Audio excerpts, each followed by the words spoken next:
EIB Pavilion, and welcome to COP27 on Monday morning. We're really happy to be kicking off this second week of COP27 with an extremely eminent panel and a crucial discussion on how we can bend the curve when it comes to environmental degradation and biodiversity loss. I'm delighted to have with us Professor Jonas Rockström, who is probably, for any of you who know anything about measuring biodiversity and environmental loss, is, if I can, I'm sure you've heard it before, but you are, Mr. Rockström, a bit of a rock star on this area. You have introduced the concept to us of the tipping points of the planetary boundaries, and we're very, very happy to have you here with us to reflect a little bit on how we can actually complete the toolbox to deal with this. Sandra Dixon, you are president of the Club of Rome, very much a supporter of, I think, of not the EIB in itself, but of the mission of the EIB to become the EU Climate Bank. Sometimes not always supporting, but gently prodding, and that is very much appreciated. We also have Vice President Fayol, who has been the driving force behind the journey of the EIB to become the EU Climate Bank and the establishment of its Climate Bank roadmap. And biodiversity is a key part of that. And so we're happy today to be able to announce the launch of our environment framework, which, while it might sound technical, as we're going to hear, this is a technical discussion about metrics and data. It is essential to help drive the finance to where it's needed. Now, I'm going to stop talking, but in a moment we'll also be inviting another set of distinguished speakers to join us here on the stage, where we're going to take a deep dive into those metrics and data and see how we can complete the toolbox. But first I'm going to ask you three to help explore a little bit the nature of the challenge. And I'm going to kick off, if I may, with you, Sandrine, and ask you, why does the environmental agenda matter for tackling the climate crisis and meeting the net zero targets? Now, that might seem an obvious question, but I think there is sometimes this idea that it's an either or, and clearly that is not the case. Yeah, absolutely. Just speak closely to the microphone and... Can you hear me? Yes. Okay, wonderful. So thank you for that. So first, let me just defend a little bit that I actually am a real supporter of the EIB. Okay. And I must say that I commend the EIB for probably being one of the most ambitious MDBs, and in particular becoming the EU's climate bank. So I really believe that the ambition and leadership of your president has been incredibly important. And why is that? Because I also feel that the EIB has done incredible work in understanding and unpacking the importance of environmental criteria and also climate criteria in the work that we did together through the taxonomy, where we worked actually on trying to unpack what were the necessary criteria for sectoral shifts to reduce climate emissions and also environmental impacts. But why was it so important to have both? Because the feedback loops, as Johan and I know in particular, and we said through our planetary emergency plan, and when you look at the planetary emergency boundaries and the planetary boundaries work, are so important. We seem to dichotomize the environment from the climate, not realizing that they're inextricably linked, that actually the way in which we protect our biodiversity is going to enable us to reduce our greenhouse gas emissions. And maybe the last point is that we have to stop talking about just net zero carbon.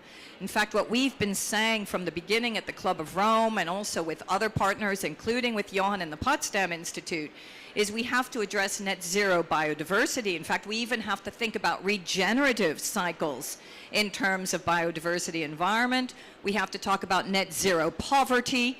And we have to ensure that, of course, we have net zero carbon at the same time. It is those triple wins, that relationship between all three, that is absolutely fundamental. And the last point is then, how do we properly measure that, going far beyond ESG and thinking through how we can bring the science and the knowledge on the ground into criteria that then will shift capital, not only public capital, but also private capital at the speed and scale that we need. Thank you, Sandra. Let me turn to you, Professor Rockstrom. Of course, you're the director of the Potsdam Institute for Climate Impact Research, and you and your team produced in September an updated analysis of these tipping points. Tell us what they say. Are we in a state of planetary emergency now?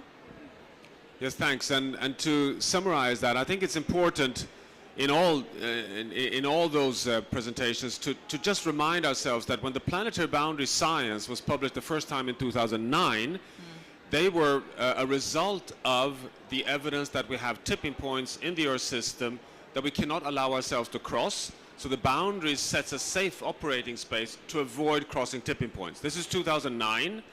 In the IPCC sixth assessment in 2021, the list of tipping elements is now documented, but it is only qualitative.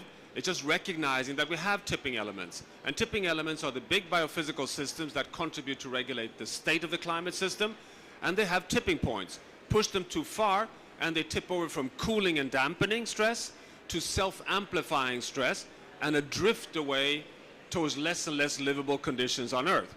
In September 2022, that's what you're referring to, Shrin, we published for the first time a major scientific summary where we mapped all the 16 tipping element systems, and were even able to put the temperature thresholds on these. And 4 of them are likely to cross their tipping points already at 1.5 degrees Celsius.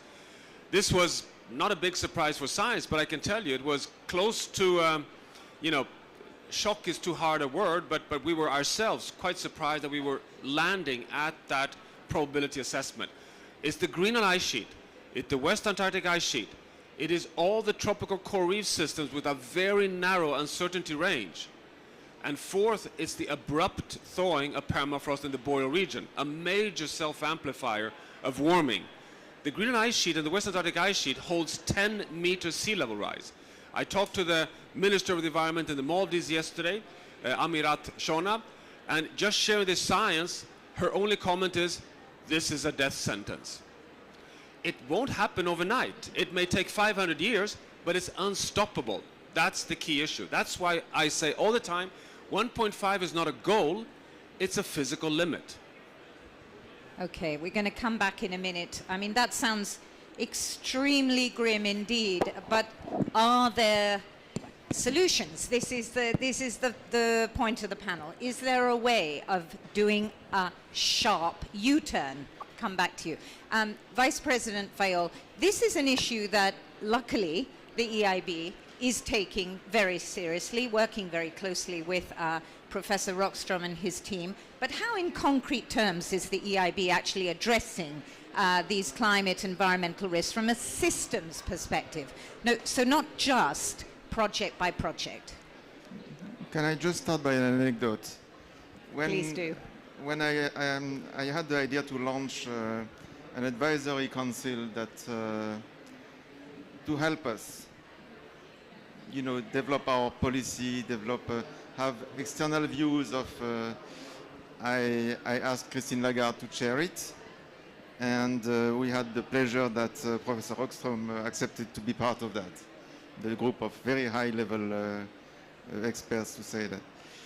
And when I say that to my Swedish colleague at the management committee, Thomas Östros, he told me, that Professor Rockstrom in Sweden is much better known than many of the stars that are Swedish stars that are known outside of the country. So indeed, we are quite pleased to have Professor Rockstrom, and we have already significantly benefited from his inputs in all the discussions we had.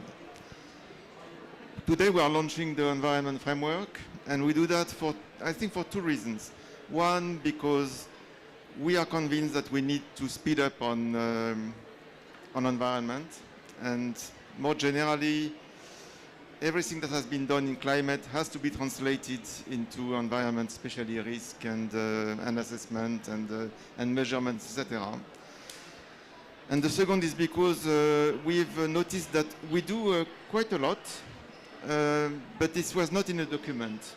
So we decided that we would put everything in our framework so that we have that. Now back to your question, what we do is on environment, we are still going to expand what we have done on climate assessment on projects. For example, including environment in the economic assessment of our projects, including trying to create a biodiversity footprint, the same way we have the carbon footprint for at the project level. But also we do that at the counterparty level. And we have developed actually at EIB a model that is assessing the climate risk at the counterparty level, and then it triggers actually whether you need to do more work, more due diligence, etc. or not. And what we intend to do is to include environmental risks in the risk assessment that we do at the counterparty level and not only at the project level. Thank you. We'll talk a bit more about this, and just to say to those of you watching in online and in the audience, we will be publishing this new framework today. So if you want to know more about it, you can find it. Sandrine, we're in the business of taking advice, as Vice President Fayol said. Professor Rockstrom's on our advisory committee, but for others as well watching, representatives from other financial institutions, what advice would you give to those who are on this journey to align financial flows with environmental sustainability objectives? So the first I would say is really dare to take the lead and make sure that actually the MDBs do have that leadership. I have always been taken aback by the incredible expertise and knowledge within the MDBs of how to actually ensure that the financial flows do go where they need to go. And also the ambition. So again, we saw at a very key political moment when actually the EIB declared itself a climate bank and made it very clear that on the taxonomy in particular, it would not actually enable further transactions to go towards fossil energy. This was before the European institutions had made the same declaration, and on the taxonomy, as we know, we got caught up in a political game between different countries. So the depoliticization of the institutions is fundamental. You should not be politicized. You should be reflecting what countries need in order to be able to enable to shift and meet our carbon goals and our nature protection goals. Now again, the key is how can we do this fast? How can we ensure that it is aligned and driving policy so that the trigger mechanisms at the legislative level are also there? And how do we also link up the biodiversity criteria with the climate criteria? There is more and more science-based thinking around biodiversity that needs to be taken into account. We know we're looking at that criteria, but we also know, for example, that when the recovery plans at the European level had received the funding for climate and also biodiversity, that a mere 5 to 10% of those plans actually put in financial transaction or capital shifts towards biodiversity, green projects. And that is a real problem. So the scale is much lower than decarbonization.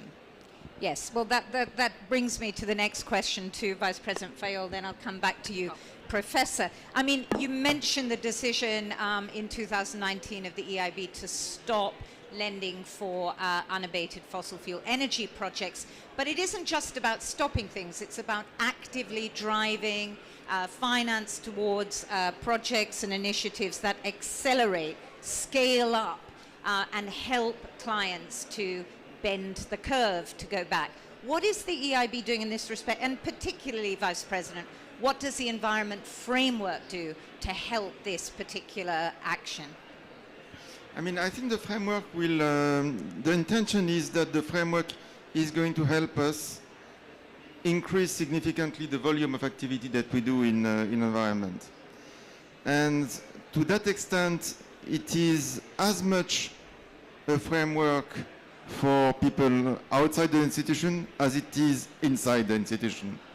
For everybody to have a better understanding of what we are doing for environment, how we can do, and we need to work also, but that's for me, at the question of incentives. Which are the incentives for developing projects on environment? And I think it's a combination, if you want to do that, of a few pilot initiatives that we are working on. For example, the one that is called biodiversity credits with HSBC and the World Economic Forum to develop standards to get nature markets with high integrity, basically. But also to scale up existing initiatives that work. And I have one example in mind. This is called the Clean Ocean Initiative. I mean, the teasing that we had at the time of the launch in Bali at the annual meetings of the World Bank was that there will be in 2050 more plastic in the ocean than fishes if we don't do anything. Actually, the truth is that it is not, when plastics come to the ocean, it's already too late. So you need to do that further up in rivers, in cities, etc. And what we have developed the project with AFD and KfW, it was supposed to bring 2 billion euros by 2023.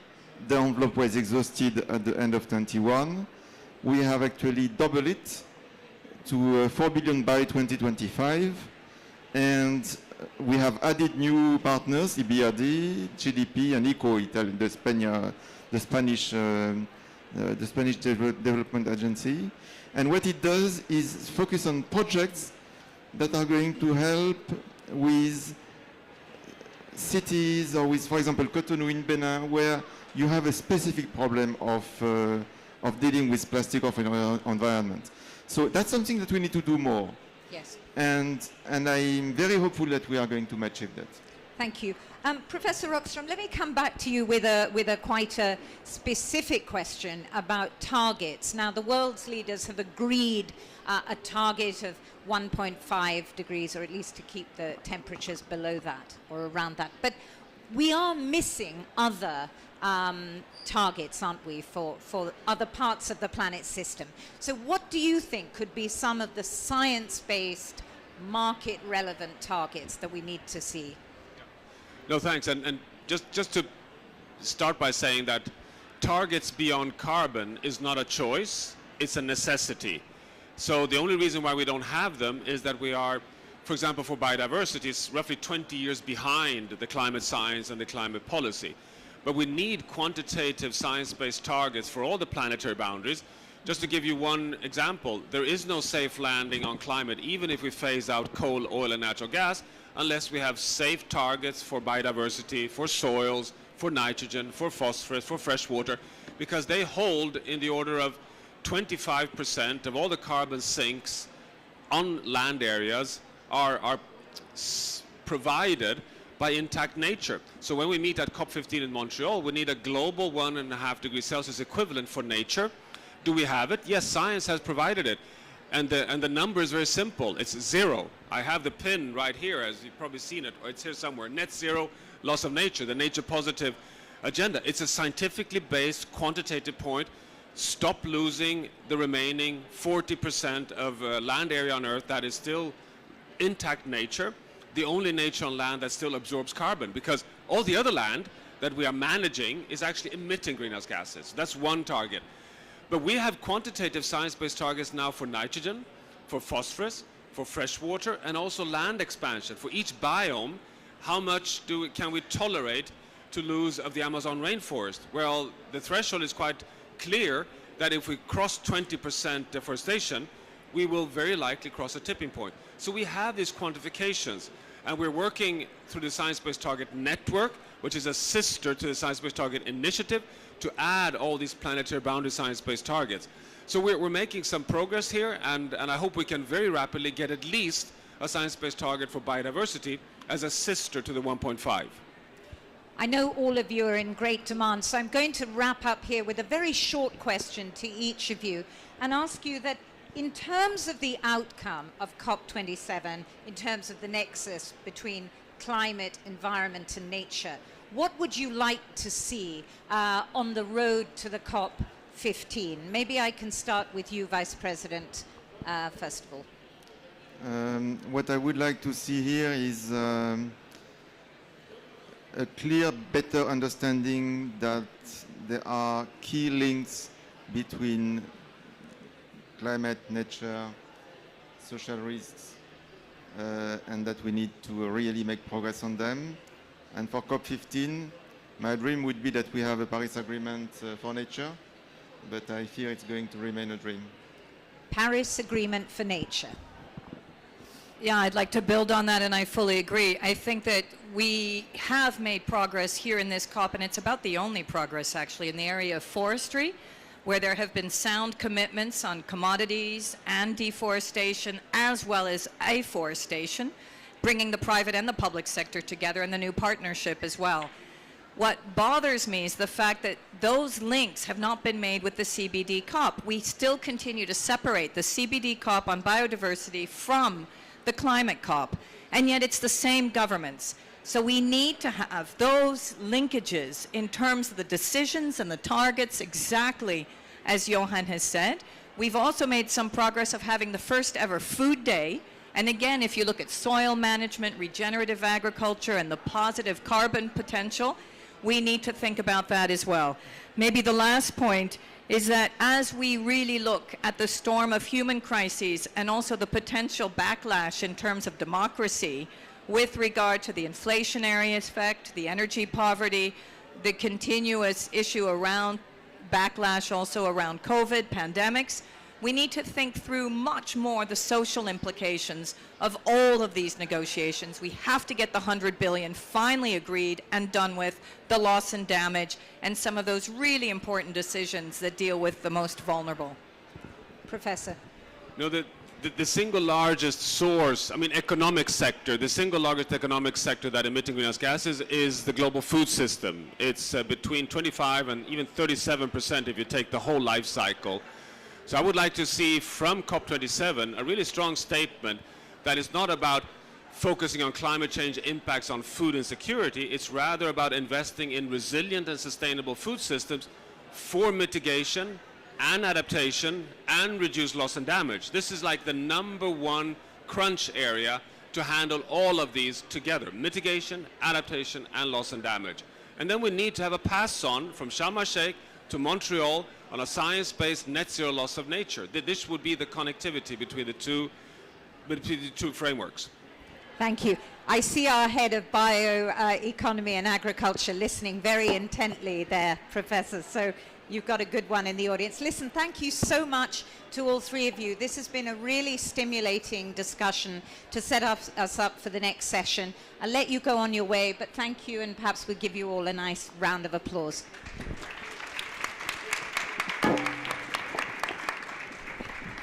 And I'm going to turn now to my colleague, Caroline van Linders from the Netherlands Enterprise Agency, who's going to tell us what follows next. Caroline. Well, welcome everybody. We will now have a more expert discussion on metrics, data. The scene was set. The urgency is clear, but first steps are made, which we will hear on and which we can build on. So we have Eva Meyerhofer. Yes, 4 women actually. It's an all-women panel. So please take a seat. Yeah. And I'm still missing one. Rion Kim. Online. She is online. Great. Yeah. Okay. So setting the scene on the data and metrics, and most of the organizations that are here have been in this space for some time. So I think it's time to hear their experiences and to see how we can bring it to a next level.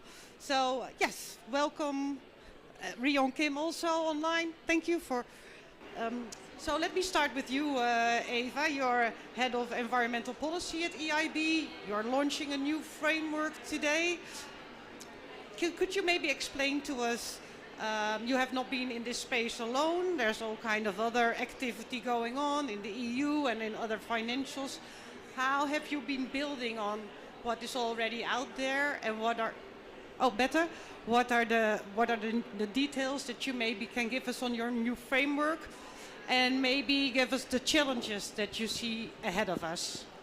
Thank you, Caroline. Actually, one thing that has certainly come out through when we were starting on the framework, that most of the finance typically moves with little recognition of its impact and dependency on nature, right, and on the environment. Though we can see that this has changed for climate, there is still a lot of unawareness when it comes to nature. So what has been coined, and since we launched also the MDB Joint Statement on Nature, People and Planet, was the whole concept of nature positive. Professor Rockström just mentioned it there, but it seems to be the new buzzword and a new idea, but it's a very disruptive idea. And it forces us to think actually differently about our place in the world. And it becomes really a foundation of good governance, long-term stable societies and healthy economies, and that's the foundation of our environmental framework also, and what we try to do within that framework. So we have to shift our financing model to one that is based on resilience, recirculation, regeneration, and not destruction and pollution. So what has happened since? By signing that joint statement, what we have been doing is, and Vice President Fayol has mentioned some of the activities, is we've got robust mitigation practices with moving from a no net loss of biodiversity to a no loss of biodiversity, measuring biodiversity impacts and dependencies in projects. So that was about the biodiversity footprinting, but also keys valuing nature and environment and ecosystems in our economic appraisal. But this is all at project level, and we need to take it one step up. So we need to start assessing the financial risk of biodiversity at counterparty level, and that means, looking at our counterparties, seeing, what is their level of risk exposure, but also the level of risk exposure to, in terms of the double materiality of biodiversity and nature, to the institution itself. But then also on the positive agenda, we're looking at increasing nature positive finance and its impact over time. And then finally, of course, is looking at disclosing, transparency and tracking. Absolutely important, because that will help us be accountable for what we actually do. I'll stop there. Well, thank you for this first round. A good hook to go to the second speaker, Rion Kim. You're head of the program Natural Capital and Ecosystems at the European Environmental Agency.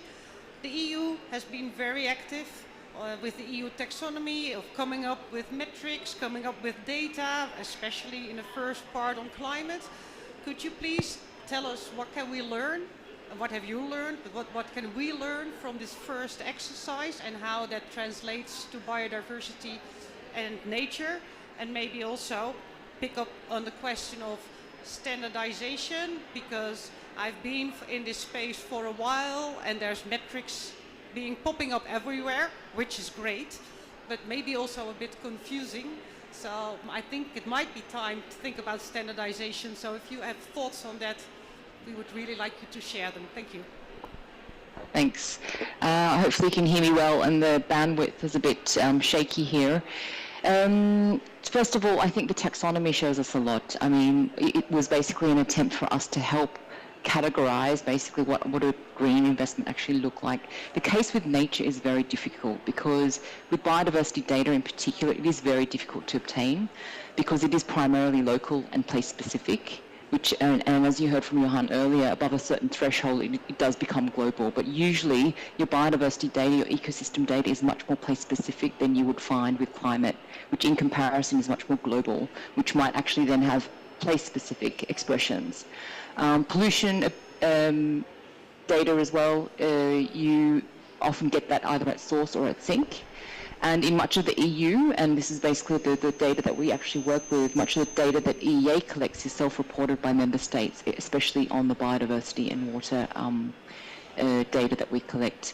There is a whole new, opportunity for new types of data to actually help us triangulate and fill in the blanks on such of the local reported data. For example, Earth observation, citizen science. I know we have the head of Nature Metrics here who's talking potentially about new types of data as well, and then also using artificial intelligence to help us extrapolate this. But this is a key black box that we need to unpack, and I think the biggest challenge in actually monitoring the state of biodiversity will actually be in actually getting that sources of data. Another key point is the patchiness of data. There's a huge geographical patchiness. In Europe, we're quite, I guess, we have a huge advantage in the fact that we have a member state reporting system. We have a lot of citizens who can actually report on digital platforms. But once we go into places such as Africa, South America, China, this is where we're going to have real challenges in terms of actually understanding the state of biodiversity in some of these areas. And then lastly, in terms of the standardization of metrics, I think everybody knows now the metrics in climate change are easier for biodiversity and nature. For climate, we have this thing called CO2 or CO2 equivalent, where in biodiversity it has many parameters, which basically we can't really say is the same for every ecosystem. It will be different for every ecosystem, and depending on the resilience or the type of services that we want to reinstate in some of these ecosystems, the parameters will also be different. So, for example, what determines biodiversity richness in a forest, such as microclimate, invasive species, other things, this might be very different from what we find in aquatic systems, such as pollution levels, water quality, water quantity. So it's really, really hard to say that there's going to be a standard for even on an ecosystem basis, because geographically the ecosystems change. So, I mean, I've just come out of a workshop last Friday looking at nature by numbers, and this is a big conundrum for a lot of the financial institutions to be able to try and use some simple metrics to actually be able to disclose some of their risks. But it will be complex, and it will be actually very different for different ecosystems across different geographical zones as well. And I think we kind of have to live with that. And if we can at least come up with some types of simple parameters per ecosystem, then I think we're on a really good path. But that really needs to happen, and there needs to be some kind of baseline that needs to be set that we all agree on and that we can all use to actually help us measure our progress. Thank you very much for this first introduction of the work of the EU. We will move to our next panelist, Martine de Bazelaire. You're from HSBC Bank. I've seen you in the space, working in this space on biodiversity as one of the front runners. So it would be really interesting to see, are you already close to aligning? I mean, for COP15, we of course hope that will be some text on aligning financial flows also to nature positive. So how has your journey been until now? Well, thank you very much for inviting me today. I mean, we are on the journey, that's for sure. Are we there? Absolutely not, and it's also for a lot of external reasons. But coming back to the title of your panel, how do we bend the curve? And bending the curve means setting baseline, setting targets, and setting tools and policies to achieve those. So setting baseline, I mean, where do we stand for now? What have we done? And we do already have policies that address nature-related issues for a long time. Our first one, we released a policy in 2004 on forests. Then in 2014, one on Ramsar wetlands and World Heritage sites. And then in 2017, agricultural commodities one. Then in 2020, HSBC committed to be net zero. And actually, I mean, yes, there are very particular issues related to nature, but then there's this climate-nature nexus. And actually, that's what made our institution change its understanding of how to tackle nature-related risks. There's no net zero without halting nature loss. So then, looking at that, I mean, our existing policies were quite strong. They're still considered as leaders, but they only address the impact side of nature. Coming back to what you said, impacts and dependencies. It doesn't relate to dependencies because it's only focused on the upstream of the value chain and not the downstream. If we look at our own portfolio within HSBC, the part that is of our loan book that is allocated to agriculture, forestry, and fisheries is 1.4%. Then coming back to what Dr. Workstrom said, when you think about the food system, it goes in many other different sectors. If you think about nature raw materials, it goes beyond food system to a lot of different sectors. And we are used within financial institutions to look at things by sector. So it's really a mind shift. So how do we do that? And why do I say that it's a mind shift, that understanding that it's a mind shift? Is that we've started to test, pilot, what is the exposure of our overall loan book to nature-related risks and opportunities.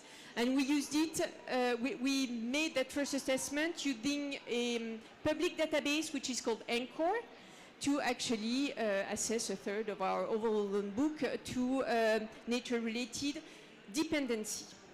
We're now doing the same exercise for our European loan book for dependency and impact. An exposure doesn't mean a risk. And so it's not because you're exposed to something that your loan book is at risk of any kind of default. So we've conducted another specific, very specific exercise with CISL, the Cambridge Institute on Sustainable Leadership, which defined a scenario, which was what is the impact of a nature-related water containment on part of our heavy industry loan book in Southeast Asia. And that was actually a very interesting scenario. That's a realistic one. You have a climate event, you don't have water, you don't have water for those specific industries for 3 months because you have conflict in usage. If you have a water stress, the priority is agriculture and households. So heavy industry need to close down for 3 months. It's realistic, it's what happened in Cape Town. And so what is the resilience, the economic resilience of that portfolio? Well, actually, it's really bad. The RWA rise by 20%. A third of our loan book goes to investment grade. It's sufficiently striking for our risk team to say, okay, we need to go even further in understanding the exposure of our loan book to nature-related event, resource, etc. How do we do that? Actually, we don't know how to start with. And so we decided to join the TNFD, so I'm representing the group within the Task Force on Nature-Related Financial Disclosure. I said we are on a journey. We are on a journey. That framework should be released in September 2023. Second point, so how do we set targets? We need to better understand how we assess to set ourselves targets. But in an ideal world, we have those phased approach. We make an assessment, then we set targets, then we develop tools and policies. Well, because there's an urgency, we do it all together at the same time. So we're already working on setting our self-target regarding deforestation. It's public. We said that we are working on a deforestation strategy that we're going to release by the beginning of 2023. That will address that value chain, that will address that engagement, so to actually track the transmission of that risks in the entire economy. And actually, the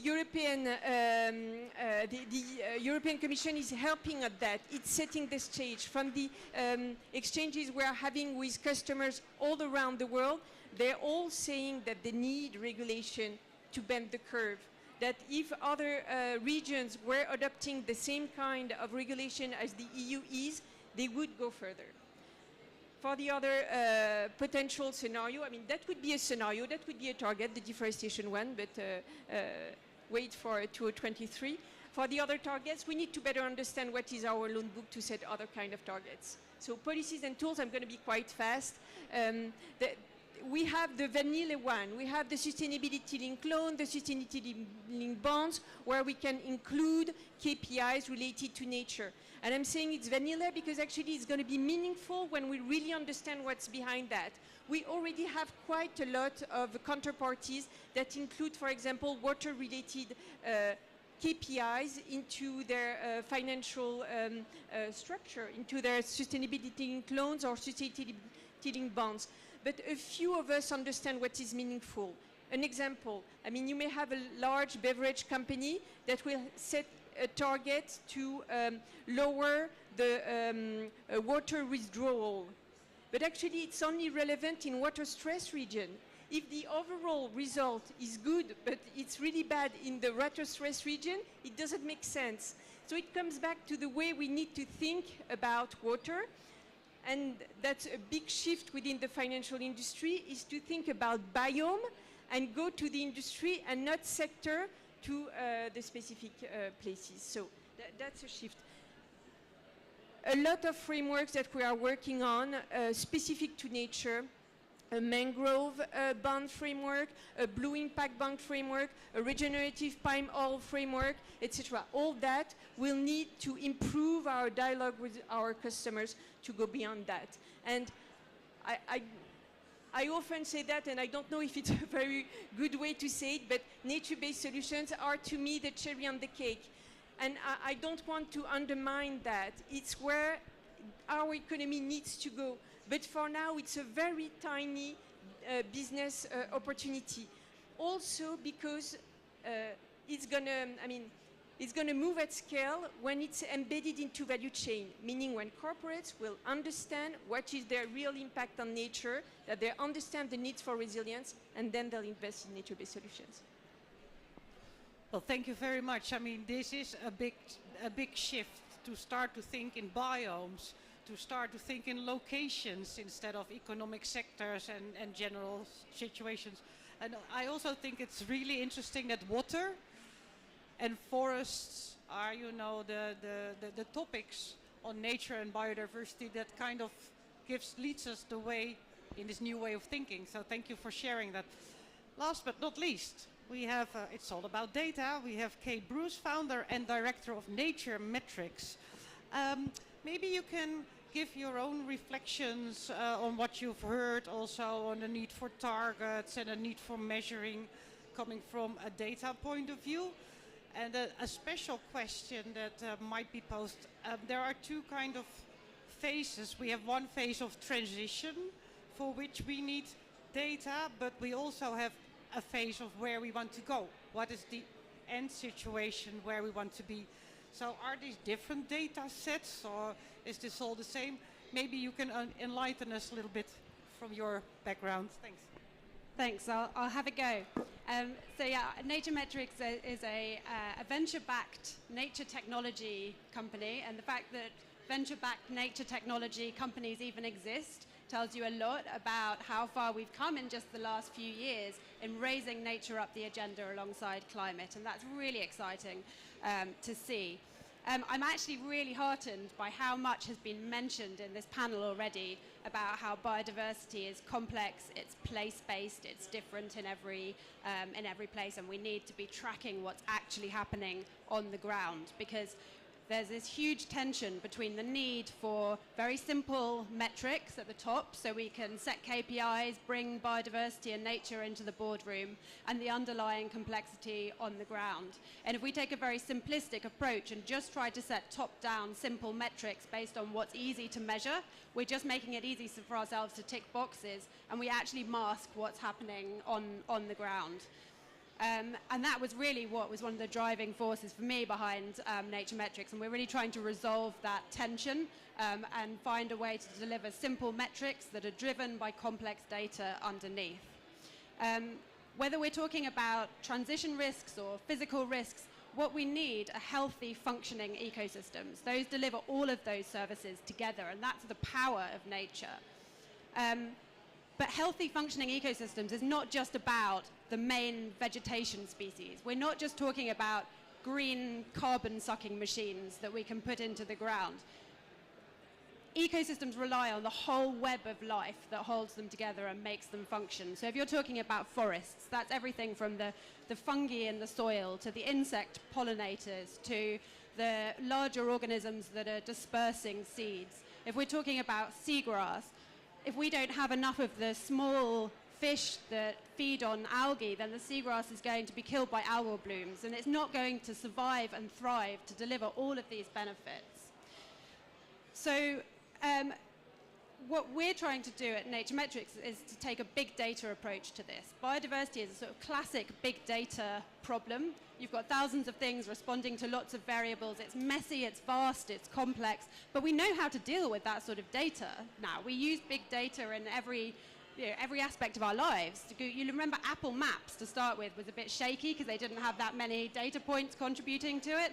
And over time, you add in more and more data, and you get to the point where you can calculate and predict your arrival time within a minute. And so our challenge in nature is not actually in being able to apply those sorts of analytical approaches, but it's in being able to take nature and turn it into data at the scales that we need to apply these more sort of sophisticated metrics.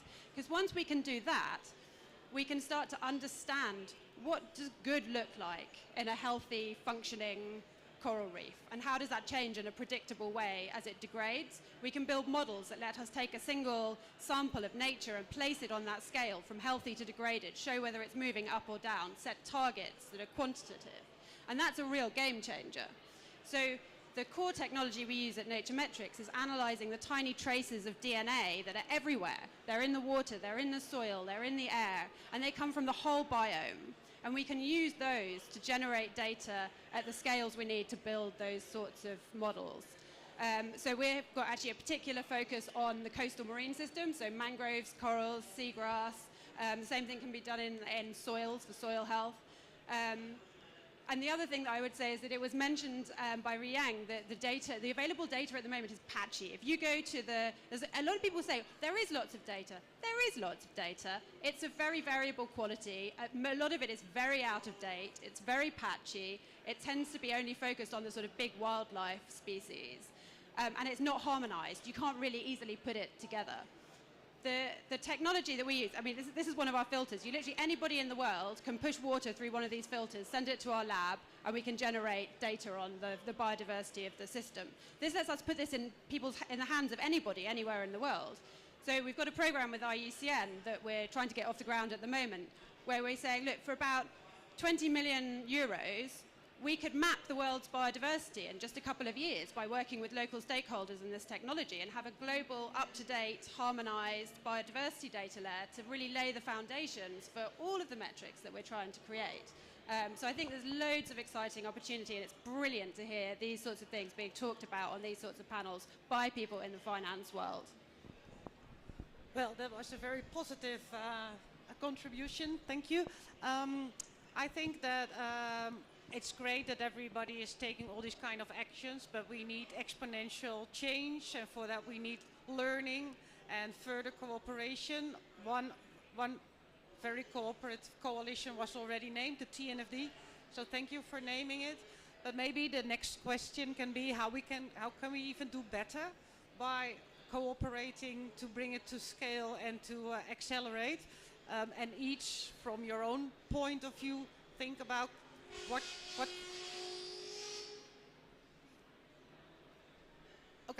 cooperation would look like. We are here with all people around us doing all kinds of sessions, so sorry for background noise every now and then.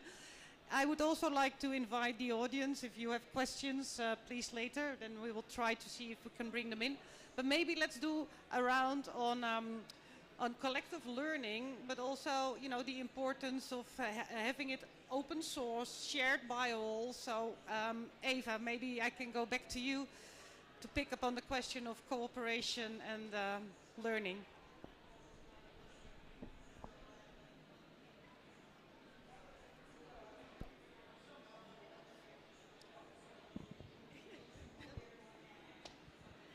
This is what, yes, that one works there. On cooperation and learning, I think we can learn a lot of what has happened in the climate space and what has happened in terms of, for example, let's take carbon markets and what has happened on the voluntary carbon markets. And the slide between, let's say, or the glide path between the voluntary carbon markets and regulation. And I think it was Marine who mentioned, you know, the request for more regulation. And we've seen actually tremendous action within the biodiversity space compared to what happened on climate. It took about 10 years. And there's been that accelerated movement in the space of literally three to 4 years. So the glide path between what's been done at a voluntary basis and moving towards regulation is a lot shorter. But there is a lot happening, and I think the difficulty that I have is also advising clients is saying, okay, which initiatives should you be cooperating with? Where do you need to go?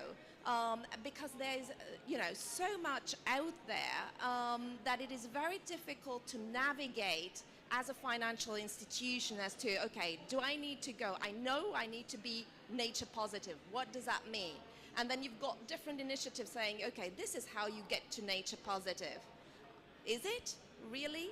And I think there needs to be, amongst all that, that ecosystem of different partners, whether it's at policy level, at financial institutions, certainly initiatives and as nature metrics, because the underlying data is absolutely fundamental and key for us to be able to measure and to report on, and to also shift and bend the curve, is that we need to come together and we need to not compete. We seem to be out-competing ourselves, but we need to really work in partnership because we all have the same goals in hand.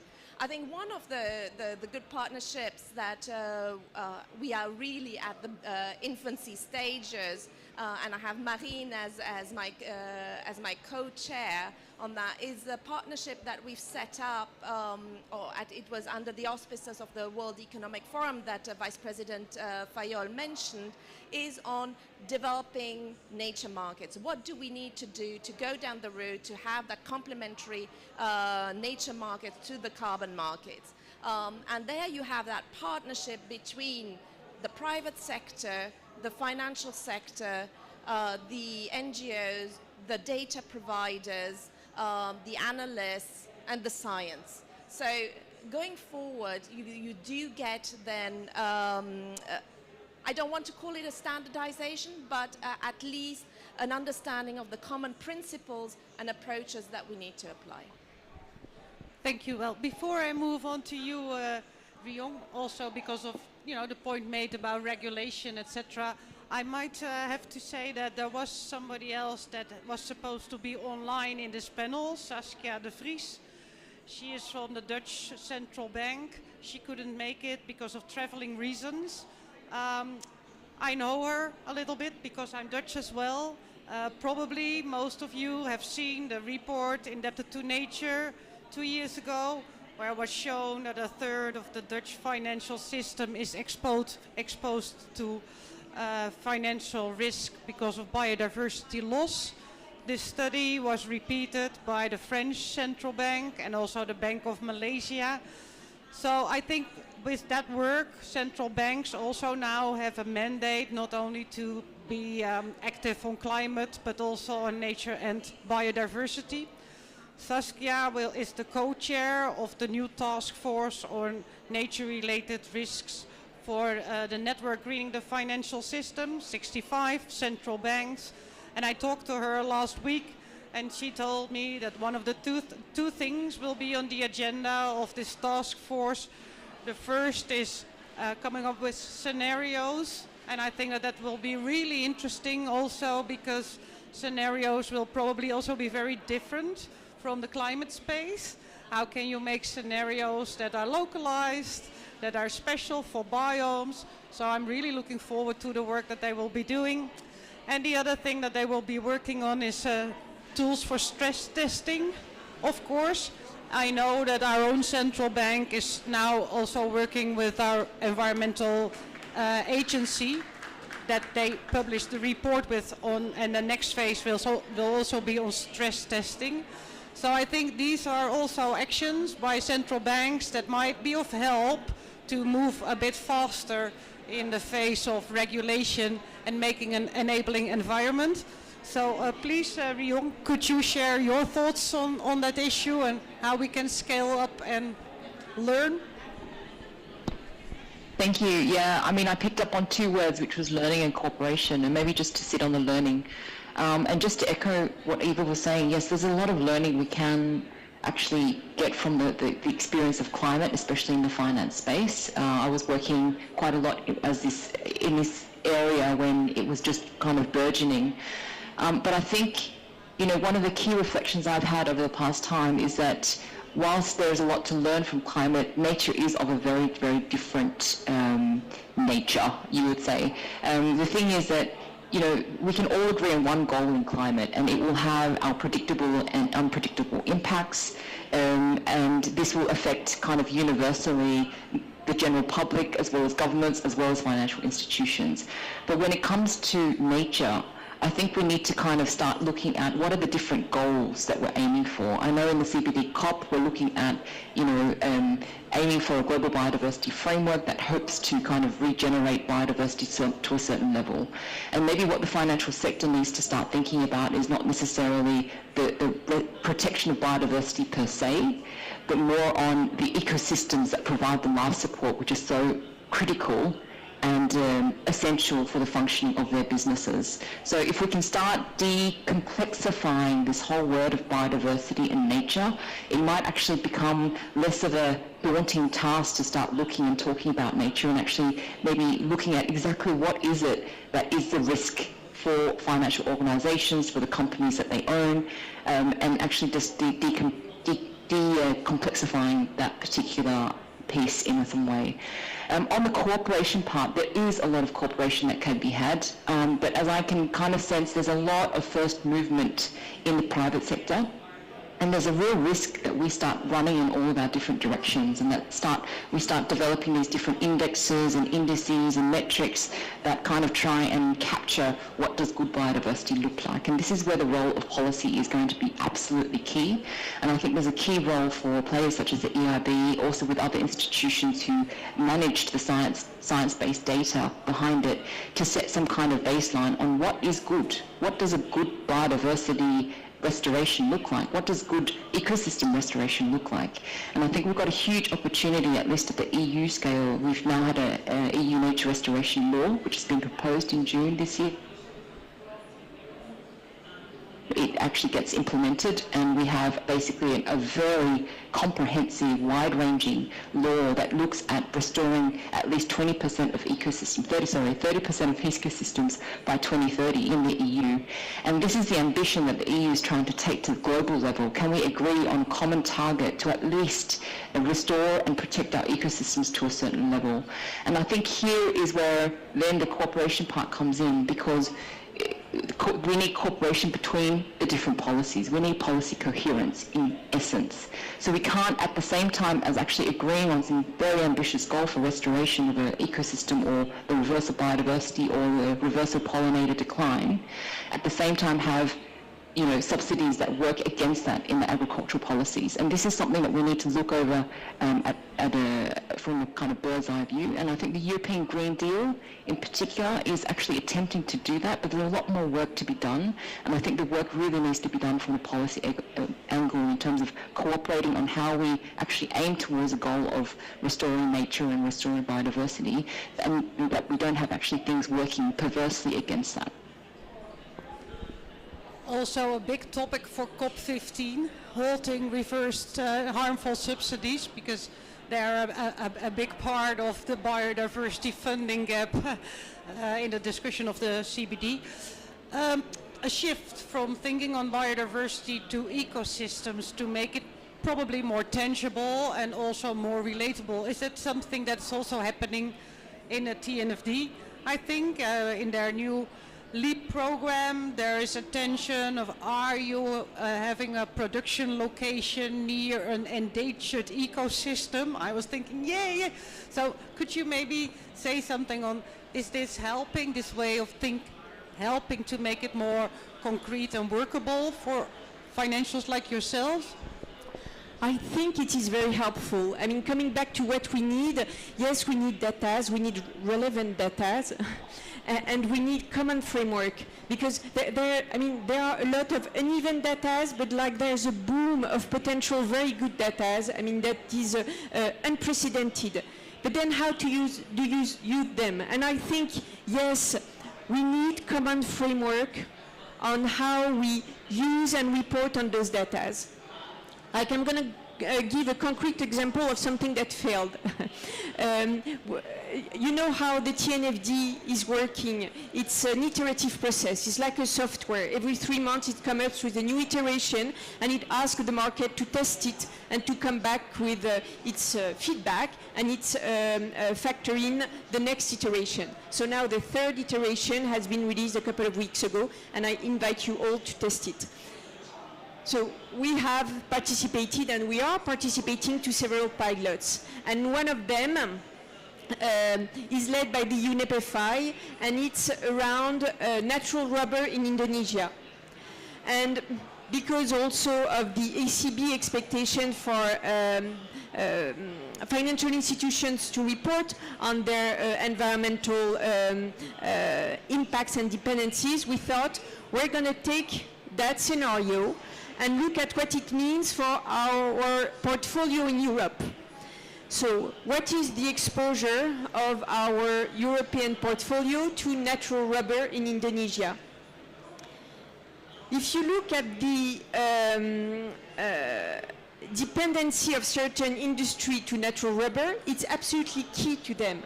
I mean, you think of Reckitt, for example. I had an exchange with them a couple of weeks ago, and actually, if there's less water, the natural rubber is of less quality, so they just cannot use it, and so the cost of their products is going really much further on. So first of all, how do we assess who is dependent on natural rubber in our portfolio in Europe? So, I mean, we've made a screening, and we thought we're going to focus on tire and automotive industry, in a region where the ESG reporting is probably the best over the world. And you see some of those big corporates, I mean, having ESG reporting around natural rubber, saying that they use or they target 100% certification of natural rubber. You don't know if it comes from Thailand or from Indonesia. The first producing country is Thailand. You don't know what is the volume of natural rubber that they're using. So you're here at the financial institutions understanding that there's a biome that is at risk and not being able to make the link between both. And actually, so coming back to TNFD, the LEAP process is very helpful to understand how to organize your thinking and your assessment, but there's still missing dots going forward.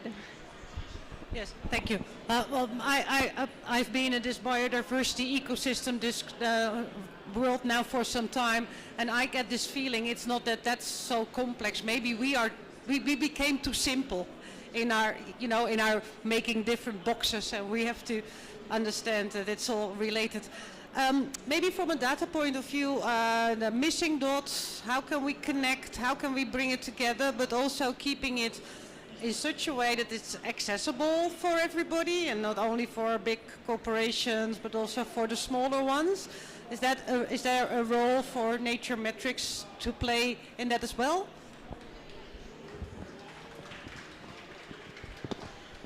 Thanks. So just starting off on the collaboration point, I think this is so key for nature because nature has so many stakeholders, and if we want to realize the benefits that there will be from protecting and restoring natural ecosystems, we need to have all of those stakeholders engaged, and we're increasingly recognizing that the stakeholders are not just the local ones but the global ones as well. And so that brings a number of challenges. One of the biggest challenges is just, this is really, it's what we call radical collaboration, and we're having to bring together stakeholders who have never worked together don't naturally trust each other. We're talking like ecologists and banks, right? They don't have any shared language. Literally, the word taxonomy means totally different things to them. So actually data has a really strong role to play in being something that all of those stakeholders can coalesce around if the data is meaningful on the ground. And going back to what we were talking about before, if the metrics and things that we're using are only very high level, the people on the ground look at those and go, how is that linked to what I'm doing and what I'm seeing? Then that actually only serves to amplify the distrust rather than the other way round. So we really see the data as a massive collaboration enabler and communication tool that can go all the way through supply chains up to the banks, and we can aggregate it at different levels at different points within that supply chain. In terms of accessibility of data, this is something that we're actually spending a lot of time thinking about. In the space of nature and biodiversity and conservation, the legacy is that everything has been funded by philanthropy, delivered by NGOs, and is free and open for everybody. That doesn't create well-maintained enterprise-level solutions that are actually designed with the user's needs at the heart of them. We need to make space within this world for the private sector, for technology companies, for there to be scalable business models linked to the value of this data, because data costs money to collect, to maintain, to store, to put into platforms, etc. So I think there are ways to make sure that it is accessible, but that accessible doesn't have to mean free for everybody. It can mean free for some people. So but if you're talking about the data being used and accessed by financial institutions, large corporates, etc., the expectation should be that they should expect to pay for the data as you would with other sorts of data. But absolutely, we then need to make sure that it is free for research, for conservation, for people on the ground, for local governments, so the people having to make those real-time decisions about how to manage the environments and the risks on the ground. Well, thank you. Radical collaboration. I remember when our Dutch central bank started to do this research on indebted to nature with the Environmental Assessment Agency. That was the first time that they had ever collaborated. And when they presented the report, both of the directors were glowing because they were so proud because of this unusual collaboration. So I do think the time has come to look at these kind of ways to cooperate. We are going in the last round of questions, etc. So if there's things that I didn't ask, please pick up if I give you the floor. There was something else on my list. We are getting now that ecosystems and biomes are placed in certain locations. They take up a certain space, like a wetland or a forest. There have been different initiatives looking for a landscape approach and how can you finance landscape restoration. So I was thinking, is this a holistic view that will be of help to take next steps of thinking about scope? So maybe Eva, going back to you again. I think very quickly, I mean, just going back to some of the things that have been said is, yes, nature is complex, but it's not complicated. And the complexity gives us a lot of power to understand our risks. And that comes to then the landscape approach, really. I think Professor Rockström talked about the 40% that needs to be left intact, but I think as financial institutions, we don't really act in the 40%. We act in the 60%. And I think it's key for us to take that landscape approach to ensure resilience of those ecosystems and the ecosystem services on which our economies depend on, and certainly the livelihoods of communities and our society. And it's how to manage that 60% that is, yes, not intact, but they are still fundamental to our life support.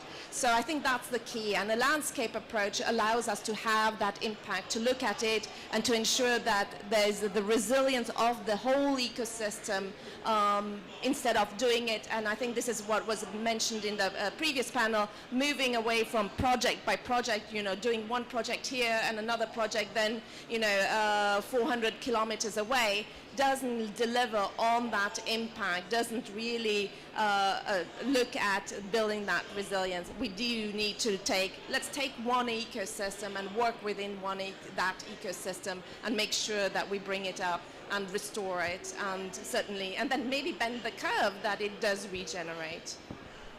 Thank you. And maybe also on a European level, a landscape approach. Is that also something that is relevant for the Nature Restoration Act and goals? Absolutely. I mean, the landscape approach is the one that makes sense when it comes to restoring ecosystems and nature. I think, you see with the Water Framework Directive, we're already taking that ecosystem approach. A lot of countries report on a river basin management. So there is already that thinking already integrated within some of the policies that we've already got. I think the complexity that comes as a result is that landscapes often cross many different borders, and you have different national interests that actually are governing that same particular resource. And that is where I think when we're talking about financial institutions investing into landscapes, it's about how do we then track that kind of investment is doing what it's meant to be doing across these different governance levels, and maybe not governance levels, but different governance systems. And I think this is where often, in speaking to other colleagues who work on landscape investments, it does pose a real challenge, because the governance aspect of it is usually the key one. And we've learnt a lot from the lessons of RED, the reducing emissions from avoided deforestation, that governance in its very key is the thing that is the blocker when it comes to actually unlocking a lot of the investments into these big, avoided deforestation projects, because it's about who owns the rights to the land, who owns the land, who has the right to actually receive income from that. So there's a bit of a layer underneath the landscape that's not as simple, but it can be worked out. And again, it comes back to this point about cooperation across policy bodies as well, and across the different ministries within the different member states as well. So I think landscape definitely, but again, what we need to is to start deconstructing the complicatedness of how to actually implement a landscape approach, which can easily be done, I think, if we have a common goal in mind. And this is where I'm really putting my hopes on a global biodiversity framework at COP15, that we actually all agree to that common target so that we're all working towards the same goal. Yeah, well, working for the government, myself, I know that we are not organized in such a way that nature would ask for us in landscapes. Maybe the only organizations that we have, government organizations that we have in the Netherlands that are organized according to an ecosystem are the water authorities. They are really interesting because they usually take the water ecosystem as their starting point, so there are examples there, but the other ones are of course organized on a different level. Maybe to come back to you, is that something that do you have examples from the practice of HSBC and your investments where you take a more holistic point of view? And how do you then find the new stakeholders if you expand your scope, if you think about landscape? How do you invite them to your work? Yes, it's. It's a business opportunity, the landscape approach. If you look at the Reno bond that was financed like a year ago or something like that, that was about that. We have launched a couple of years ago a joint venture with Pollination, which is called Climate Asset Management, which is actually investing in nature-based solutions in different parts of the world. And that's absolutely having a landscape approach. It cannot be otherwise. You cannot just finance a nature-related project if you want it to be resilient without having a landscape approach. And actually it comes back to the TNFD. really, because what's the theory of change for that? I mentioned the Reno Bond, I mentioned the Climate Asset Management Fund. It's again the cherry on the cake I mentioned before. It's a tiny piece. When you're going to really develop those at scale, it's when large corporate will understand their dependency, their nature-related dependency, and then within those, how to improve their resilience. And so the landscape approach will be inevitable. And it comes back to the work that we're co-leading with Eva that you mentioned earlier with the World Economic Forum on how we can think about biodiversity credits. And I think it would be a good fit there. What is the opportunity for a large corporate to finance the restoration protection of a land that it doesn't have, commodity from, that it doesn't get a direct return from? Well, because it will improve the resilience and the productivity of its surrounding lands, but also because it can be rewarded from this protection through potentially biodiversity credits. So yes, I mean, I see inevitable development of landscape approach. Okay, thank you. Maybe how does nature metrics and data on nature is connected to what's happening on the landscape approach development? I'd echo what others have said, that taking a landscape approach to nature is critical. And I think we've seen some real progress in this area anyway within the last decade or so, particularly as you mentioned in sort of water catchment and catchment-based management approaches. So we've been part of a consortium in the UK called the Landscape Enterprise Networks, which are looking at mechanisms where the sort of downstream companies who depend on having good water quality, so the utilities companies, will pay to change the behaviours of the farmers upstream who are having the impact on the water quality, and then look at all of the sort of co-benefits for other users of that system. And the thing about that is that it makes it much, much more cost-effective and efficient to have big impacts, because you're looking at the whole system holistically, and you're being very targeted about how you invest to change the management of the whole system. Also, I just wanted to come back to something that Eva just mentioned now, which was about the fact that you're mostly operating in the 60%, not the 40%. And I was at a session the other day in the Nature Pavilion where Johan Rockström was also talking about the launch of their exponential roadmap for nature-based solutions. And one of the biggest takeaways from that was that there's three aspects to nature-based solutions. There's protecting what we've already got, restoring, but managing is the other pillar of it. So the management of and changing the ways we manage our productive land is actually where there are the biggest gains to be made overall in nature-based solutions, and that part of it is often forgotten about, but it's something that regulation, policy, financial standards, subsidies, reform, etc. can really drive massive behaviour change in that can have huge outcomes. So we shouldn't forget that just because we're operating in the 60%, we still have a massive role to play in delivering global nature-based solutions. Well, I would like to thank you all. I think that, in the 60% there are also ecosystems. And there are also ecosystems giving all these services. So it's not only in the protected areas. And I think that's also very high on the agenda of the CBD, that we should look further than only conservation, but also about management and sustainable use. So I think it's very important to keep that high on the agenda, because it's also very relevant for your business case and for the economies that are being developed. We have come to the end. I would really like also, first of all, to go back to why we were here, the launch of the environmental framework of the EIB.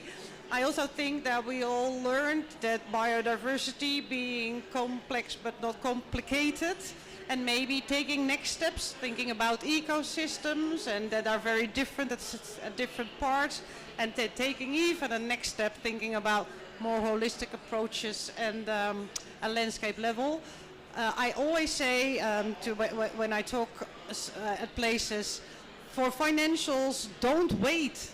Don't think, oh, there's too much out there. No, there are so many places where you can start. You are not alone. There are places where you can start, where there are others to talk to, like the TNFD. But there's also, for example, the Partnership Biodiversity Accounting Financials, where you can learn how to footprint. So there are places that are open source, that are inclusive, that are collaborative. And I think that in these times, waiting for the right answer is not the strategy. You should start without exactly knowing what you have to do, but that you want to start and that you are collaborating with others to learn, and just be open about the fact that you don't know everything, because we are all in the same position. So don't wait because of complexity or a lot of things happening. Just jump in there and join the journey. Thank you.